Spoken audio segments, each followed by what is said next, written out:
asking what do they need to eat, if they flip it over, if there's like 70 gazillion different ingredients, stay away from that, because those are all the additives. Okay. So what you want to do, the simple it is, like in peanut butter, if it says peanut butter or crushed peanuts, let's get that. And there's natural brands at these stores. I mean, you can go anywhere from Walmart's, you can go to Harris Teeter, Food Lion, and I know that you had mentioned another store. Trader Joe's. Yeah, and you can go, I mean, there's just a ton there's a lot of stores that are out there that you can go and that are on a budget and that are inexpensive. But it's just knowing, whatever it is, and knowing, just go back to the simples and back to the basics. Okay. One thing I heard is that to stay on the perimeter of the store. The things in the aisles tend to be worse, and if you stay on the perimeter of the store, you're more likely to get the better foods, to make it simple. And then, so we've picked these things, and now the next question is, okay, I see what I'm supposed to buy. I see I have my menu. Now the battle is at the dinner table. The kids, what do we do here? Because that can be the thing that will make or break something like this. So are you talking about whenever it's cooked, whenever it's all said and done, like making them eat it? Is that what you're talking about? Because if it's green, my daughter is like, no way. And obviously it's better if we start, these habits early on. To say that we've created bad habits, from age, 0 to 5, how do we incorporate this? And what I always tell my patients is just, let's start slow. You don't want to just, if they're used to a hamburger and french fries at dinner, you don't want to just come with this nice meal of chicken and vegetables. They're going to be like, what is this? I don't eat this. But what you want to do is always talk about the addition rule.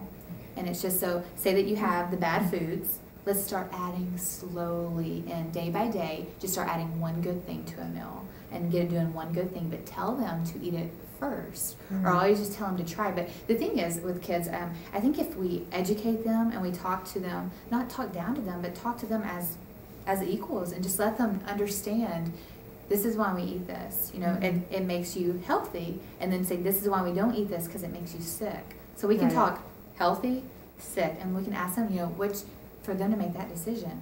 Do you want to be healthy, or do you want to be sick? And if you want to bring it to a spiritual, conversation, this is God's food. This is what God prepared for us. This is man's food. This is bad. This is yucky. You make that decision. So what I'm hearing you say, instead of saying, you're going to eat this because I'm the mom and that's what it's going to be. Absolutely. Saying, hey, this is why. And what I'm gathering, and I know this is true from my son, he especially responds to this, is he wants to be healthy. And he's 6 years old now. And so he's starting to develop this thing where he wants the good things. He wants to feel good. He wants to do things right. He wants to, and so that moral thing, that thing that desires the good things is starting to develop. So we absolutely can have that conversation with them. And that just grows. I mean, and what it grows you more spiritually connected with your kids. It grows that bond and that trust that you're here to protect them. And if there's bad food in the house, it's not your kids' fault for them eating it. It goes back to us, because we're the ones that buy it and provide it.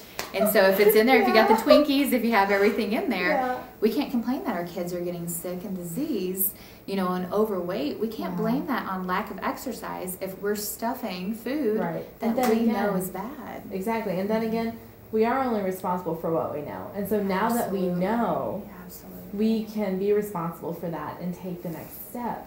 I have to say I'm so excited about this, because it's so freeing to know that there is something I actually can do, because so many times don't we get involved in this, I'm just a victim of these circumstances in our world, and how horrible is our world, but there's some real things that we can do.